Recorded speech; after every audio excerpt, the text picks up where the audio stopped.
بسم الله الرحمن الرحيم. நபி அலைஹிஸ்ஸலாத்து வஸ்ஸலாம் அவர்களுடைய சீராவை நாம் பார்ப்பதற்கு முன்னால் ஏன் ரசூலுல்லாஹ்வுடைய சீராவை நாம் விளங்க வேண்டும், படிக்க வேண்டும், ஏன் அதற்கு முக்கியத்துவம் கொடுக்க வேண்டும்? அன்பார்ந்தவர்களே, ரசூலுல்லாஹ்வுடைய சீராவை, அவருடைய சரித்திரத்தை படிப்பதற்கும் வாசிப்பதற்கும் அதற்கு விளங்குவதற்கு மிக முக்கியமான காரணம் ரசூலுல்லாஹ் மீது மஹப்பத் வர வேண்டும். ரசூலுல்லாஹ்வுடைய சுன்னாவை எடுத்து நடக்கக்கூடியவர்களாக நாம் வாழ வேண்டும். அதை நோக்கமாக கொண்டுதான் இன்றைக்கு கோடிக்கணக்கான உலமாக்கள் லட்சக்கணக்கான கிதாபுகளையும் கவிகளையும் கட்டுரைகளையும் ரசூலுல்லாஹி ஸல்லல்லாஹு அலைஹி வஸல்லம் அவர்களை பற்றி எழுதி கொண்டே இருக்கிறார்கள். கியாமத் நாள் வரைக்கும் ரசூலுல்லாஹ்வுடைய சரித்திரங்களை சீராக்களை எழுதி முடித்தாலும் ரசூலுல்லாஹை பற்றி பூர்த்தியான முறையில் எவராலும் பேச முடியாது, சொல்ல முடியாது, பயான் செய்ய முடியாது, கட்டுரையாக எழுத முடியாது, கவியாக படிக்க முடியாது. அவ்வளோ பூர்த்தியானவர் முஹம்மது ஸல்லல்லாஹு அலைஹி வஸல்லம் அவர்கள். எனவே நபி அலைஹிஸ்ஸலாத்து வஸ்ஸலாம் அவருடைய சில செய்திகளை சுருக்கமாக பார்ப்போம். இன்றைய தினத்தில் நபி ஸல்லல்லாஹு அலைஹி வஸல்லம் அவர்களுடைய வரலாற்றை உலமாக்கள் பல பகுதிகளாக பிரிக்கிறார்கள். முதலாவது பகுதி என்னென்று சொன்னால், நபி ஸல்லல்லாஹு அலைஹி வஸல்லம் அவர்கள் பிறப்பதற்கு முன்பு மக்காவுடைய நிலைமை எவ்வாறு இருந்தது? ரசூலுல்லாஹி ஸல்லல்லாஹு அலைஹி வஸல்லம் பிறப்பதற்கு முன்பு மக்காவுடைய நிலைமை எவ்வாறு இருந்தது? நபி ஸல்லல்லாஹு அலைஹி வஸல்லம் அவருடைய குடும்பங்கள், அவருடைய வம்சங்கள், அவருடைய அந்த நிலைமைகள் எவ்வாறு இருந்தது? இதை பற்றி தான் உலமாக்கள் அதிகம் பேசியிருக்கிறார்கள். சுருக்கமாக சொன்னால், நபி ஸல்லல்லாஹு அலைஹி வஸல்லம் அவர்கள் தொடக்கம் ரசூலுல்லாஹ்வுடைய பரம்பரை மூன்று விதமாக உலமாக்கள் பேசியிருக்கிறார்கள். ரசூலுல்லாஹ்வுடைய பரம்பரையை உலமாக்கள் மூணு விதமாக பேசியிருக்கிறார்கள். முதலாவது உலமாக்கள் சொல்லியிருக்கிறார்கள், நபி ஸல்லல்லாஹு அலைஹி வஸல்லம் அவர்கள் தொடக்கம் அத்னான் என்று சொல்லக்கூடிய நபர் வரைக்கும் ஒரு கூட்டம் பேசியிருக்கிறார்கள். இரண்டாவது அத்னான் முதல் இப்ராஹிம் அலைஹிஸ்ஸலாத்து வஸ்ஸலாம் அவர்கள் வரைக்கும் பேசியிருக்கிறார்கள். மூன்றாவது இப்ராஹிம் அலைஹிஸ்ஸலாத்து வஸ்ஸலாம் அவர்கள் தொடக்கம் நபி ஆதம் அலைஹிஸ்ஸலாத்து வஸ்ஸலாம் அவர்கள் வரைக்கும். இப்படியாக மூன்று பிரிவாக ரசூலுல்லாஹ்வுடைய வம்சத்தை உலமாக்கள் பேசியிருக்கிறார்கள். இதில் அதிகமான உலமாக்கள் சரி காண்பது, நபி ஸல்லல்லாஹு அலைஹி வஸல்லம் அவர்கள் தொடக்கம் அத்னான் வரைக்கும் உள்ள அந்த வம்சம் இருக்கின்றதே, அந்த வம்சம் தான் மிகச் சரியானது, ஏற்றமானது. ஒவ்வொரு தந்தைமார்களும் மிகவும் சரியானவர்கள் என்று உலமாக்கள் சொல்றது நபி ஸல்லல்லாஹு அலைஹி வஸல்லம் அவர்கள் தொடக்கம் அத்னான் வரைக்கும். இரண்டாவது அத்னான் முதல் இப்ராஹிம் அலைஹிஸ்ஸலாத்து வஸ்ஸலாம் அவர்களுக்கும் உள்ள அந்த வம்சம் இருக்கின்றது. அதாவது அத்னான் இருந்து இன்னொரு தந்தை, அதுக்கு பின்னால் இன்னொரு தந்தை, அதுக்கு பின்னால் இன்னொரு தந்தை, இப்படியாக இப்ராஹிம் அலைஹிஸ்ஸலாத்து வஸ்ஸலாம் அவர்கள் வரைக்கும் உள்ள காலம் இருக்கின்றதே, இதை உலமாக்கள் சொல்லியிருக்கிறார்கள். இதில் சில தவறுகள் வந்திருக்கின்றது.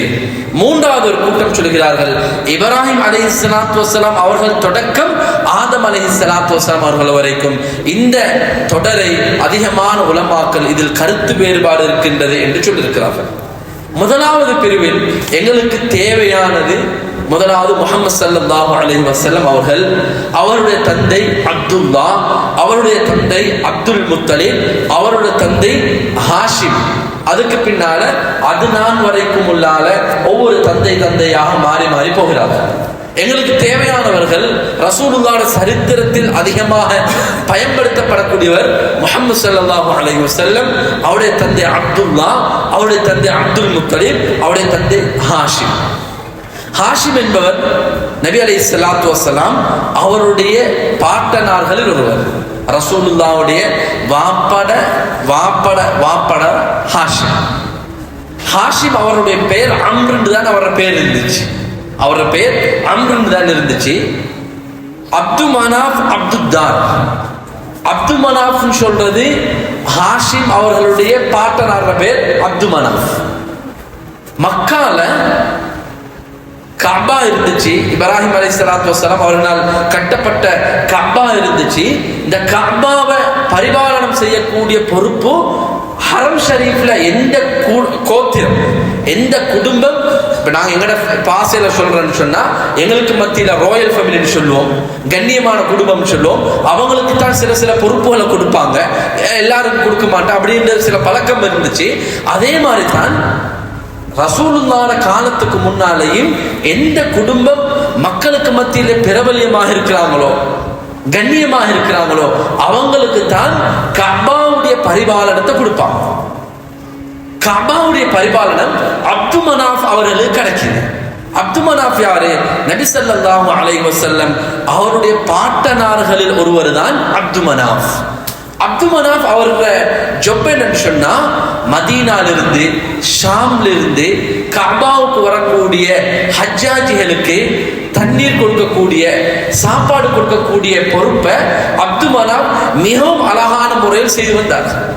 அப்து மனாஃப் அந்த காலத்தில் இருந்த வசதி படைத்த ஒருவராகவும் இருந்தார், அதிகமான வேலைகளை செய்யக்கூடியவராக இருந்தார், மக்களுக்கு அதிகமான தர்பியாக்களை மஷூரா சொல்லக்கூடியவர்கள், ஒரு தலைவராக இருந்து அந்த காலத்தில் மக்களை வழிநடாத்தக்கூடியவராக ரசூலுல்லாஹ் பாட்டனார்கள் ஒருவர் அப்து மனாஃப் இருந்தார்.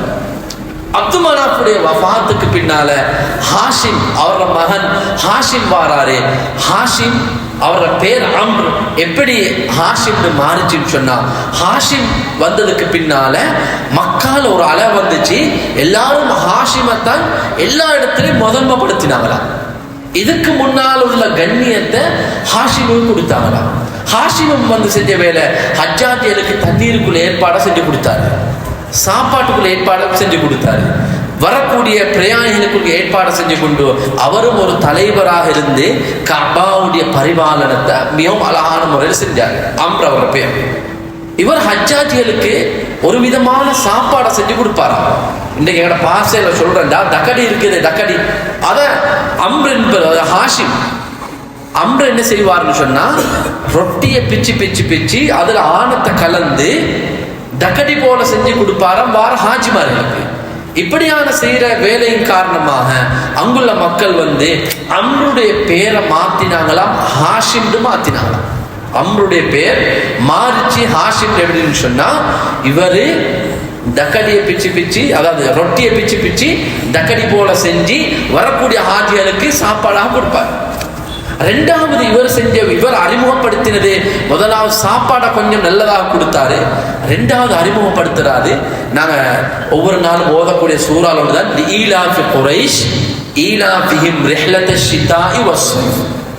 மக்காலிருந்து கோடை காலத்துல, சூடு காலத்திலையும் குளிர்காலத்திலையும் வியாபாரத்துக்கு போவாங்க ஷாமுக்கு. அந்த வியாபார கூட்டங்கள் போவாங்க. ரசூலுல்லாஹ் வரலாறுல எத்தனையோ இடத்துல ஒரு வியாபார கூட்டம். இதை அறிமுகப்படுத்தினவர் ஹாஷிம் தான். அம்ருன்னு சொல்லக்கூடிய ஹாஷிம் தான் இந்த ரெண்டையும் அறிமுகப்படுத்துறாரு. அதனால மக்களுக்கு மத்தியில ஹாஷிமுக்கும் அவங்களோட குடும்பத்துல இல்லாத ஒரு விதமான மதிப்பும் கௌரவமும் ஹாஷிமுக்கு இருந்துச்சு. ஹாஷிம் என்ன செய்வார்னு சொன்னா, இடைக்கிடைக்க மக்காவுடைய பொருளாதாரத்தை கூட்டணும். எல்லாரும் மக்காவுக்கு காபத்துல்லாவுக்கு வருவாங்க, உம்ராக்கு வருவாங்க, ஹஜ்ஜுக்கு வருவாங்க. வரக்கூடியவங்க மக்கால பிரயோசனம் அடைவதற்காக வேண்டி தூர இடத்துல, இன்றைக்கு எங்கட மக்கள் சைனாக்கு போற, இந்தோனேஷியாவுக்கு போற, வேற வேற இடத்துக்கு கொண்டு வந்து இங்க பிசினஸ் பண்ற மாதிரி இவர் என்ன செய்வார்டா, ஹாஷிம் இவர் ஒரு குரூப்பை கூட்டி கொண்டு இவருக்கு தேவையானவங்களை, இவங்க குடும்பத்துல நல்ல நுணுக்கமானவங்களை, பிசினஸோட ஆசை உள்ளவங்களை கூட்டி கொண்டு ஷாமுக்கு போவாரு. ஷாமுக்கு போய் அங்கிருந்து அந்த பொருட்களை மக்கால பஜாருக்கு எது தேவைப்படுமோ அந்த தேவையான சாமான்களை கொண்டு வந்து ஹஜ்ஜுடைய காலத்துல, உம்ராவுடைய சீசன் பீரியட்ல அதை அழகான முறையில் வித்துக் கொண்டிருந்தார். இதை அறிமுகப்படுத்தினவர் ஹாஷிம். ஹாஷிம் இப்படி இடைக்கிடைக்க போறக்கூடிய நேரத்துல மதீனாக்கு போறாரு. மதீனாக்கு போனா மதீனால அம்னு சொல்லக்கூடிய ஒரு மனிதர், ஒரு மூத்த மனிதர், ஒரு பேணுதலான ஒரு மனிதர், மதீனால ஒரு முக்கியஸ்தருடைய மகள் சல்மா என்ற ஒரு பெண்மணியை திருமணம் முடிக்கிறார். அவருக்கு மக்காலையும் திருமணம் முடிச்சு சில குழந்தைகள் இருக்கிறாங்க, மதீனாலையும் ஒரு திருமணம் முடிக்கிறாங்க. மதீனால ஒரு திருமணம் முடிச்சதுக்கு பின்னால சில காலம் மதீனால இருக்கிறாரு. அவங்களுக்கு ஒரு புல்ல கிடைக்குது. அந்த புல்ல பிறக்கிற நேரத்துல முடியில கொஞ்சம் நரைச்சு இருந்துச்சு, வெள்ளை முடி இருந்துச்சு. வெள்ளை முடி இருந்ததுனால ஷைபாண்டு மதீனால உள்ள சல்மாவின் மூலமாக பெறப்பட்ட பிள்ளைக்கு ஷைபாண்டு அந்த மதீனால உள்ள குடும்பத்தை சேர்ந்தவங்க பேர் வச்சுட்டாங்க. ஹாஷிம் மதீனாலிருந்து கஸாக்கு போறாரு, இராக் கஸாக்கு போறாரு, பலஸ்தீனுக்கு போறாரு. இப்படி ஒவ்வொரு இடமா போய் பிசினஸ் உடைய நோக்கமாக போய் கடைசியாக கஸால அவர் வஃபாத்தாயிட்டார். ஹாஷிம் வஃபாத்தாயிட்டார். இப்ப ஹாஷிம் பொறுப்பு மதீனால ஒரு குடும்பம் இருக்குது. ஹாஷிம நம்பி மக்கால அதிகமான பொறுப்புகள் இருக்குது. அவருக்கு கீழால எத்தனையோ பேர் வியாபார குரூப் இருக்குது.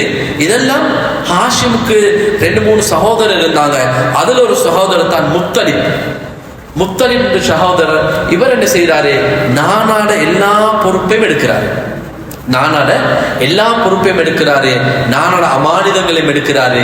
நானாட எல்லா சப்ஜெக்டையும் முத்தலிப் பொறுப்பெடுக்கிறாரு.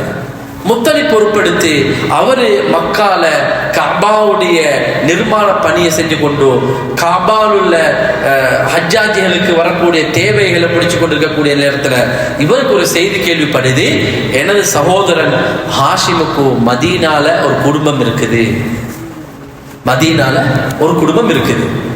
இப்ப இந்த குடும்பத்தோட பொறுப்பும் முத்தலிப்புக்கு வர வேண்டிய தேவை இருக்குது.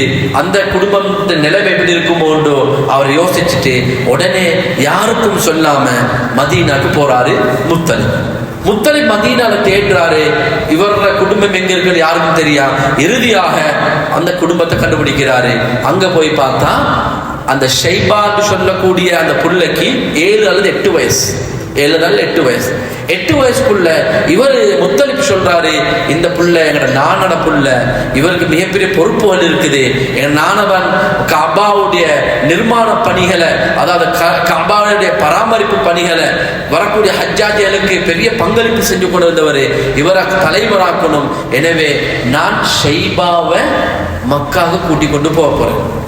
சல்மா இந்த ஷைபாவுடைய தாய், ஹாஷிமுடைய மனைவி, இவங்க சொல்லிட்டாங்க எங்கட புள்ளைய நாங்க மதீனாலிருந்து அனுப்ப மாட்டோம். அதுக்கு பின்னால போன முத்தலிப் சில காரணங்களை சொல்றாரு. இவரை தேவைப்பாட சொல்லி இவர் கையோட கூட்டி கொண்டு வராரு. ஷைபாவை கூட்டி கொண்டு வராரு. மக்காவை கூட்டிட்டு வராரு. மக்காவை கூட்டிட்டு வரக்கூடிய நேரத்துல அவரை ஒட்டகத்துல கூட்டி கொண்டு வராரு. மக்காவாசியர் பாக்குறாங்க, போனாரு முத்தலிப் போனாரு, பிள்ளைகள் இல்லாம போனாரு, ஒன்றுமே இல்லாம போனாரு. வரக்கூடிய நேரத்துல ஒரு சின்ன பிள்ளைய கூட்டி கொண்டு வர ஒட்டகத்துல பார்த்தவங்க எல்லாம் சொன்னாங்க, இது முத்தலிஃபுடைய அடிமை, அப்துல் முத்தலிஃப்னு சொன்னாங்க. இது முத்தலிஃபுடைய அடிமை அப்துல் முத்தலிஃப்னு சொல்லிட்டாங்க. இவர் சொல்றாரு, முத்தலிப் சொல்றாரு, இது என் அடிமை இல்லப்பா, இது என் சகோதரன் ஹாஷிமுடைய ஒரு மகன் தான், இது என் அடிமைன்னு சொல்லமான. இவர பேர் ஷைபான்னு சொன்னாலும் ஆரம்பமாக மக்காவுக்கு வரக்கூடிய நேரத்துல முதலாவது பார்வையே பார்த்த நேரத்துல மக்கள் அப்துல் முத்தலிப்னு சொன்னாங்களே, அந்த அப்துல் முத்தலிஃபுடைய அந்த பேர் அவருக்கு பேராக மாறிட்டு. ரசூலுல்லாஹ் வரலாறு ஆரம்பத்துல சொன்னேன், ஹாஷிம் வருவாரு, அப்துல் முத்தலிப் வருவாரு, அப்துல்லா வருவாரு அப்படின்னு சொன்ன மாதிரி இந்த அப்துல் முத்தலிப் தான் ரசூலுல்லாஹ் பாட்டனார்கள். அவரோட பேர் என்ன? உண்மையான பேர் ஷைபா. அவரோட உண்மையான பேர் ஷைபா. இப்ப அப்துல் முத்தலிஃபும் சில காலங்களாக மக்காவுடைய பணிகளை முத்தலிபோடு சேர்ந்து செஞ்சு கொண்டிருக்கிறார். சாட்சாவோட சேர்ந்து செஞ்சு கொடுக்கக்கூடிய நிலைமையில முத்தலிஃபுடைய வஃபாத்தும் வந்துட்டு. இப்ப அப்துல் முத்தலிப் பிறந்ததுங்க மதீனால, வேற ஊர்ல பிறந்துக்கிறார். இப்ப அவருக்கு மற்றவங்களுக்கு கிடைச்ச அங்கீகாரம் சரியாக கிடைக்கல. மற்றவங்களுக்கு கிடைச்ச அங்கீகாரம் சரியா கிடைக்கலையே, அவர் வேற இடத்துல பிறந்துகிறாரு. ஆரம்பத்துல சொன்ன அடிமைன்னு சொன்னேன். இப்ப அப்துல் முத்தலிப் என்ன செய்யறாரு, அவர் ஹாஷிம் நுணுக்கம் இருந்துருச்சு. முத்தலிஃபுடைய அந்த சில நடவடிக்கைகளை பார்த்தவர் இவங்க 2 முறை விட மிகவும் அழகான முறையில அவர நிர்வாகத்தை செய்யறாரு. ஹஜ்ஜாஜியருடைய விஷயத்துல, உம்ராக்கு வரக்கூடியவங்களுடைய விஷயத்துல மிகவும் அழகான முறையில செய்யற நேரத்துல இவர் கஅபாவுடைய எல்லா பொறுப்புகளையும் அப்துல் முத்தலிப் எடுத்து செஞ்சு கொண்டிருக்கிறார். இது அதாவது ஹாஷிமுடைய இன்னொரு சகோதரர் இருக்கிறார் நௌஃபல். ஹாஷிமுக்கு ஒரு சகோதரர் முத்தலிப்னு பார்த்தோம். அதே போல நௌஃபல் ஒருத்தரிக்கிறாரு. இவர் ஒரு நாள் வந்து சொல்றாரு, நீங்க இப்படி இங்க விளையாட்டு போடலாம், இங்க இப்படி விளையாட்டு போடலாம். காபாக்கு நீங்க மதீனாலிருந்து வந்தால் நாங்க மக்கால் இருக்கிறாள், நீங்க காபாக்கு இப்படி ரூல்ஸ் போடலாம், இப்படி உங்களுக்கு செய்யலாம்னு சொல்லி காபாவுடைய உரிமைகளையும் ஆவணங்களையும் நௌஃபல் என்ன செய்யறாரு, எல்லாத்தையும் எடுத்துக்கொண்டு போயிட்டார். இப்ப அப்துல் முத்தலிஃபுக்கு உதவி செய்யறதுக்கு ஆள் இல்லை, தலைவர் தான், உதவி செய்யறதுக்கு யாரும் இல்லை. இவர் என்னண்டா, இவர் மதீனாலிருந்து வந்தவரே, இதனால குறைஷுக்கு மத்தியில சில பிரச்சனைகள் போய்கொண்டிருக்குது. அப்ப அப்துல் முத்தலிப் சில குறைஷி தலைவர்கள்ட்ட போய் சொல்றாரு, இப்படித்தான் எனக்கு இப்படி நிலைமை ஆயிட்டுது, இப்படியான நிலைமை மாறிட்டுது, எனக்கு நீங்க என்ன செய்யணும்னு சொன்னா, எங்கட பாப்பாட சகோதரன் நௌஃபல் இவற்றிருந்து அந்த கஅபாவுடைய உரிமைகளையும் ஆவணங்களையும் எடுத்துட்டாங்கன்னு சொன்ன நேரத்துல குறைஷியர் சொல்லிட்டாங்க, நாங்க உங்களோட குடும்பத்துக்கு மத்தியில நாங்க நியாயம் பேச வர மாட்டோம், நீங்க ஆச்சு உங்களோட சாட்ச வாச்சு பேசி முடிச்சு கொள்ளுங்க, நாங்க நியாயம் பேச வர மாட்டோம். அவங்க சொன்னதுக்கு பின்னால அப்துல் முத்தலிஃபுக்கு ஒன்றுமே செய்ய முடியாத நிலைமை. சீசன் டைம் கிட்ட வாய் கொண்டு இருக்குது, வியாபார கூட்டத்தை அனுப்பணும், அங்கிருந்து சாமனை கொண்டு வந்து இங்க விற்பனை செய்யணும், எத்தனையோ ஏற்பாடுகள் செய்யணும். இவருக்கு பவர் இல்லாத ஒரு தலைவனாக மாறிட்டார். இப்ப என்ன செய்யறாருடா, இவர் ஒரு கடிதத்தை அனுப்புறாரு. இவர தாய் சல்மாக்கும் அவர்களோட இருந்த தாய் மாமாமார்களுக்கெல்லாம் அனுப்புறாரு ஒரு கடிதத்தை. இப்படியாக மக்கால எனக்கு நடக்கக்கூடிய அநியாயத்தை பத்தி அனுப்புறாரு. இதை பார்த்த அந்த அப்துல் முத்தலிப் ஷைபான மாமாமார்கள் என்ன செய்யறாங்கண்டா, அதுல இருக்கிறாரு அபூ ஸஅத் பின் அதீன்னு சொல்லக்கூடியவர், மிகவும் வீரமான ஒரு மனிதர், மதீனால செல்வாக்கு படைச்சவர். இவர் ஏண்ட தங்கச்சிட அல்லது தாத்தான மகனுக்கு மக்கால் இப்படி நிலைமை உருவாகுதாண்டு உடனே ஒரு 4-5 பேரை கூட்டி கொண்டு வாராரு. மக்காட போர்டருக்கு வந்து அப்தான்னு சொல்லக்கூடிய ஒரு இடத்துக்கு வந்துக்கிறார். இடத்துக்கு வந்ததுக்கு பின்னால அப்துல் முத்தலிப் கேள்விப்பட்டது, எங்கட மாமா வந்து இருக்கிறான்னு கேள்விப்பட்ட உடனே அப்தான் இடத்துக்கு போய் சந்திக்கிறாரு. அந்த அபூ ஸஅத் பின் அதி சொல்லிட்டாரு, நான் உங்களோட வீட்டுக்கு வர மாட்டேன், நௌஃபல் உங்களுக்கு எதிராக அநியாயங்கள் செஞ்சு கொண்டிருக்கிறாரு, அந்த அநியாயத்துக்கு முற்றுப்புள்ளி வைக்காம நான் உங்களோட வீட்டுக்கு வர மாட்டேன். அப்ப அப்துல் முத்தலிப் பாக்குறாரு, ஒரு பக்கம் மாமா வந்திருக்கிறாரு, 4-5 பேரை கூட்டி கொண்டு வந்திருக்கிறாரு, இங்க சாச்சா மாறுற பிரச்சனை, 2 குரூப்புக்கும் பிரச்சனை வரப்போது உண்டு. அப்துல் முத்தலிப் நினைச்சு கொண்டிருக்கக்கூடிய நேரத்துல அபூ ஸஅத் பின் அதி அப்துல் முத்தலிஃபுடைய மாமா என்ன செய்யறாருன்னு சொன்னா, நௌஃபலை சந்திக்கிறார். நௌஃபலை சில குறிப்பிட்ட அவர்களோட போய் குறைஷி தலைவர்களை வச்சு கொண்டு சந்திக்கிறார். நியாயத்தை சொல்றாரு. இப்படியான உரிமைகள் எங்கட சகோதரியிடம் மகனுக்கு கிடைச்ச நிலைமையில நௌஃபல் பறச்செடுத்திருக்கிறாரு, நீங்க யாரும் இதுக்கு எதிராக பேசல, அதனாலதான் மதீனாலிருந்து வந்திருக்கிறேன். இவருடைய உரிமைகளையும் மக்கா காபாவுடைய ஆவணங்களையும் சரியான முறையில நீங்க கொடுக்கலன்னு சொன்னா உங்களுக்கு எதிராக இந்த இடத்துல நான் போர் தொடுப்பேன்னு சொல்லிட்டாரு. மதீனாலிருந்து வந்த அவனோட மாமா சொல்றாரு நௌஃபல்ட்ட சாச்சட அப்துல் முத்தலிஃப் சாச்சட சொல்றாரு, நீங்க சரியான முறையில அப்துல் முத்தலிஃபுக்கு இந்த விஷயங்களை கொடுக்கணும், கஅபாவுடைய அனைத்து டாக்குமெண்ட்ஸை கொடுக்கணும், இல்லாட்டி நான் உங்களுக்கு எதிராக போர் தொடுப்பேன், என் வாள் உங்களோட கழுத்துக்கு பற்றும் சொன்ன நேரத்துல நௌஃபல் உடனே அவர்கிட்ட இருந்த அனைத்து பத்திரங்களையும் அந்த உரிமைகளையும் ஆவணங்களையும் அப்துல் முத்தலிஃப் அவங்கள்ட்ட மீண்டும் கொடுத்துட்டாரு. மீண்டும் கொடுத்ததுக்கு பின்னால இப்ப நௌஃபல் ஒரு வைராக்கியம் வைக்கிறாரு. நௌஃபல் ஒரு சகோதரன், ஹாஷிம் ஒரு சகோதரன், முத்தலிஃப் ஒரு சகோதரன். இப்படித்தான் அந்த காலத்துல சின்ன பிரச்சனைகள் வார நேரத்துல நாங்களும் இதெல்லாம் தவிர்த்து கொள்ளணும். சின்ன பிரச்சனை வார நேரத்துக்கு எங்கட குடும்பத்தையே கூட்டி கொண்டு போயிருக்கேன், எங்கட குடும்பமே சைட் ஆகிட்டு, வாப்பக்கும் தான் பிரச்சனை. அந்த வாப்பக்கும் உள்ள பிரச்சனையில பிள்ளைகள் சம்பந்தப்படப்படாது, மனைவிமார்கள் சம்பந்தப்படாது, அதுக்கு பின்னால் சம்பந்தப்படாது. ரசூலுல்லாஹ் காலத்துக்கு முன்னால் இந்த காலத்துல நடந்த பயங்கரமான பிரச்சனைகள் ஒன்றுதான். இப்ப பாருங்க, 2 வாப்பமாருக்கு பிரச்சனை, இந்த ரெண்டு வாப்பமாருக்குமா இந்த பிரச்சனை. நௌஃபல் என்ன செய்யறாரு, ஹாஷிம் கூட்டத்துக்கு எதிராக ஆள் சேர்க்கிறாரு. சந்தர்ப்பம் வந்தா ஹாஷிம் கூட்டத்தை தாக்கத்துக்கு ரெடியாக இருக்கணும். ஏண்டா ஹாஷிம் கூட்டத்துக்கு சார்பாக மதீனாலிருந்து ஒரு குரூப் வந்துட்டு போறான். இப்படி நடந்து கொண்டிருக்கிற நேரத்துல அப்துல் முத்தலிஃபுக்கு மீண்டும் ஒரு தைரியம் இருக்கு. அல்லாஹ்வுடைய உதவி அவருக்கு வந்து கொண்டிருக்குது. திடீரென்று ஒரு நாள் கனவு காண்றாரு. இதோட முடிச்சு கொள்வோம் இன்ஷா அல்லாஹ். திடீரென்று ஒரு நாள் கனவு காண்றாரு, ஜம்சம் கிணத்துக்கு கனவு காண்றாரு. ஜம்சம் கிணறு இப்ராஹிம் அலைஹிஸ்ஸலாத்து வஸ்ஸலாம் அவங்களோட காலத்துல அல்லாஹ்வினால் கொடுக்கப்பட்ட நீர் ஜம்சம் நீர். ஜம்சம் நீருடைய கிணற்ற கனவுல கண்ட அப்துல் முத்தலிப் உடனே அந்த இடத்துக்கு போறாரு.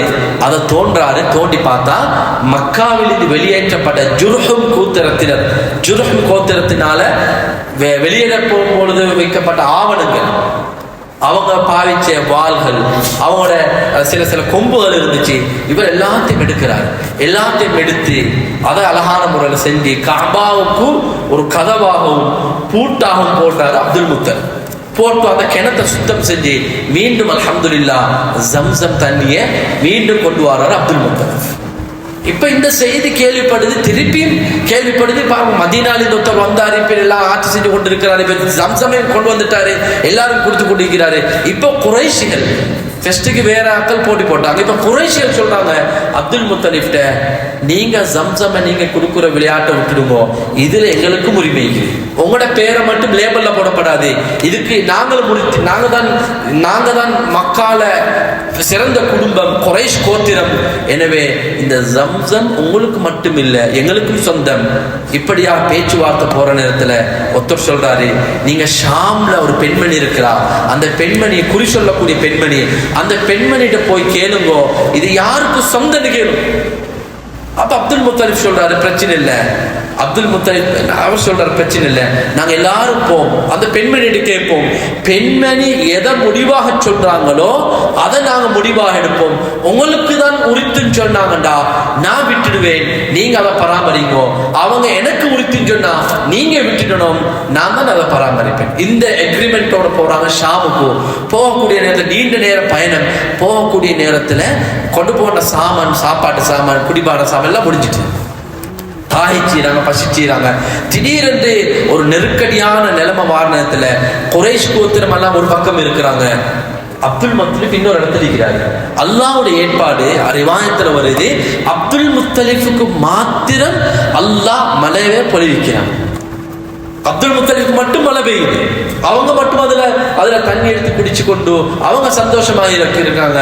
ஆனா மத்த குறைஷிலிருந்து வந்த தலைவர்கள் எல்லாம் நெருக்கடியான நிலைமையில் இருக்கிறதுல குறைஷ் கோத்திரம் நினைச்சு கொண்டாங்களாம், இது சப்ஜெக்ட் வேற மாதிரி தான் போகுதோ, இது எங்களுக்கு சொந்தமானது இல்லை. அல்லாஹ் ஷாமுக்கு போறதுக்கு முன்னாலே எங்களுக்கு காட்டிட்டான். இந்த அடையாளம் என்னன்னா, இதுக்கு சொந்தக்காரர் உண்மையாகவே அப்துல் முத்தலிப் தான். அல்லாஹ் நிச்சயமாக அப்துல் முத்தலிஃபுக்கு கனவின் மூலமாக காட்டப்பட்டுதான் அவர் தோன்றிருக்கிறாரு.